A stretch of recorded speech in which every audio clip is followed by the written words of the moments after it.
Hello दोस्तों, स्वागत है एक बार फिर से आप सभी का खबर पॉलिटिक्स में। तो दोस्तों, आज हम आपके लिए लेकर आए देश और दुनिया की तमाम बड़ी खबरें, तो वीडियो को आप अंत तक जरूर देखें। चलिए दोस्तों, नया डालते हैं सबसे पहले स्टूडियो पर। महंगाई को लेकर राहुल गांधी ने की बड़ी भविष्यवाणी, कहा चुनाव खत्म होते ही देश में पेट्रोल, डीजल और एलपीजी गैस सिलेंडर के दाम बढ़ाएगी मोदी सरकार। ईद के मौके पर ममता बनर्जी ने मुसलमानों के बीच से बीजेपी और मोदी पर बोला हमला, कहा पीएम मोदी और बीजेपी को मताधिकार नहीं छीनने देंगे, लोकतंत्र की रक्षा के लिए हम अंत तक लड़ेंगे। देश के लोगों को गैस देने में नाकाम साबित हुई मोदी सरकार, पूरे देश भर में एलपीजी का बड़ा संकट, टेक्सटाइल इंडस्ट्री ठप, मजदूर घर लौटने को मजबूर। अमेरिका और इजराइल को जंग के बीच लगा बड़ा झटका, ईरान ने 4000 किलोमीटर दूर अमेरिकी एयरबेस डिएगो गार्सिया पर किया बड़ा हमला, दुनिया हुई हैरान। आखिरकार मोदी सरकार ने ईरान के सामने टेके घुटने, मोदी ने ईरानी राष्ट्रपति से हॉर्मुज के मुद्दे पर की बात, देश पर हो रहे हमलों की पीएम मोदी ने की निंदा। बाजार सूने खुले में नमाज पर रोक, 60 साल में पहली बार अलक्सा मस्जिद बंद, मिडिल ईस्ट में ईद पर रौनक गायब, चुप रहे सब अरब देश। दोस्तों, सभी खबरों को एक एक क्रम आपको विस्तार से बताने वाले हैं। वीडियो को आप अंत तक जरूर देखें और चैनल को सब्सक्राइब जरूर कर लें। इसी के साथ दोस्तों, पहली बड़ी खबर कल के शाम में राहुल गांधी की बड़ी भविष्यवाणी, कहा चुनाव के बाद भारत में आने वाला है बड़ा संकट, मोदी सरकार चुनाव खत्म होते ही देश में बढ़ाएगी महंगाई। दरअसल आपको बता दें, मिडिल ईस्ट में जारी जंग और भारत में इसके प्रभाव को लेकर राहुल गांधी ने बड़ी भविष्यवाणी की है।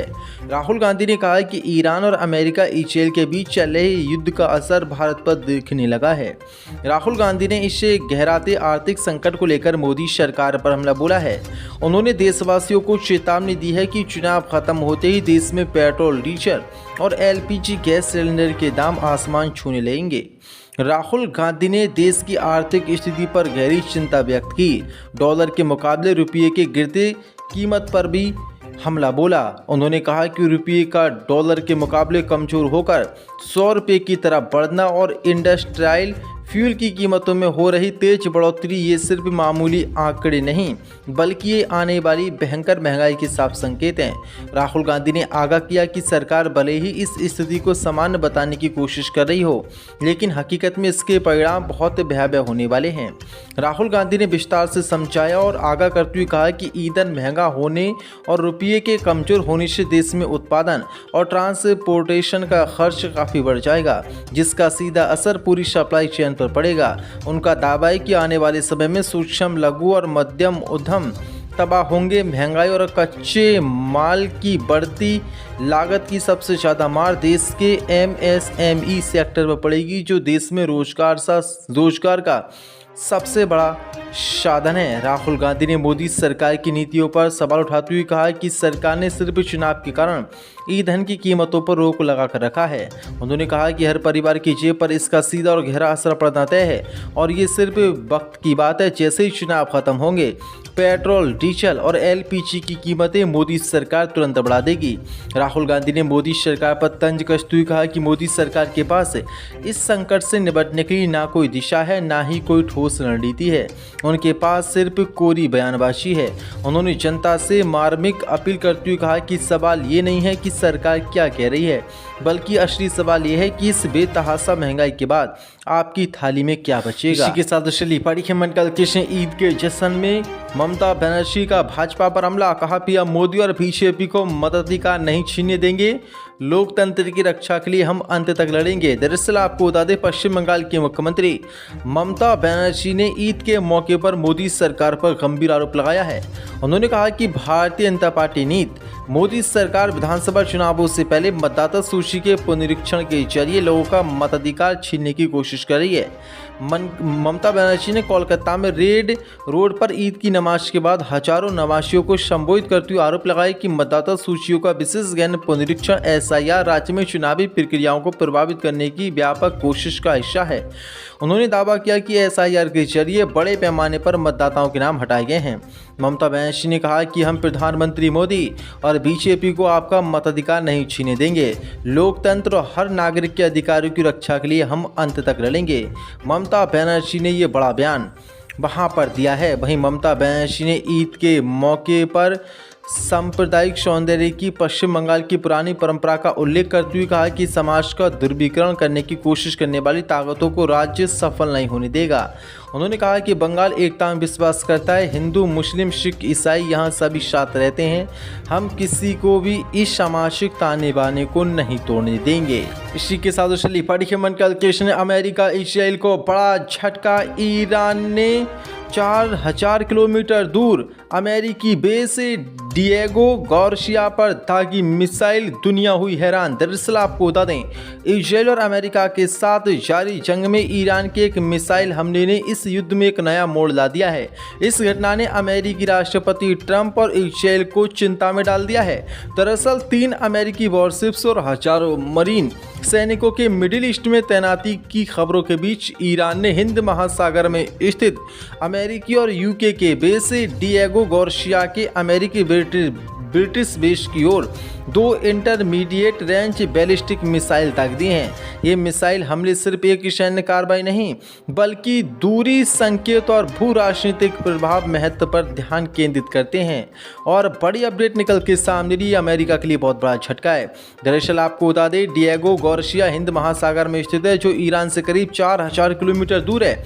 जबकि ईरान अब तक सार्वजनिक रूप से ये दावा करता आ रहा है कि उसकी बैलिस्टिक मिसाइलों की मारक क्षमता अधिकतम 2000 से 2500 किलोमीटर की है। ऐसे में अगर ईरान ने सच में इतनी बड़ी दूरी तक हमला करने की कोशिश की है तो ये इस बात की तरफ इशारा करता है कि ईरान के पास सार्वजनिक तौर पर घोषित क्षमता से कहीं ज़्यादा एडवांस और लंबी दूरी की मारक क्षमता रखने वाली मिसाइलें हैं, जिनके बारे में अब तक दुनिया को जानकारी नहीं है। माना जा रहा है कि ईरान ऐसे सिस्टम की टेस्टिंग कर रहा है जो असल में इंटरमीडिएट रेंज की बैलिस्टिक मिसाइल के करीब है, जो हिंद महासागर के बड़े हिस्से के साथ साथ दक्षिणी यूरोप तक मार करने की क्षमता रखता है।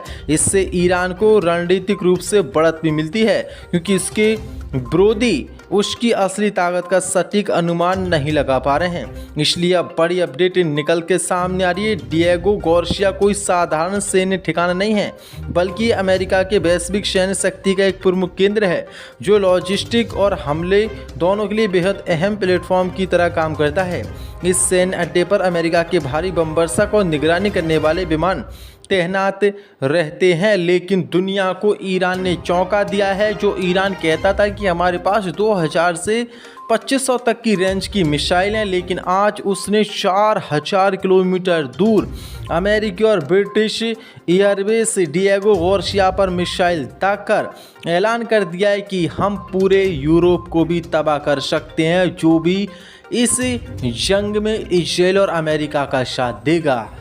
इसी के साथ चलिए पढ़िए मन कैलकुलेशन। लोगों को गैस देने में मोदी सरकार पूरी तरीके से नाकाम। गुजरात के सूरत में LPG का बड़ा संकट। टेक्सटाइल इंडस्ट्री ठप, मजदूर घर लौटने को मजबूर। दरअसल आपको बता दें, मोदी सरकार LPG गैस सिलेंडर देने में लोगों को पूरी तरीके से नाकाम साबित होती नजर आ रही है।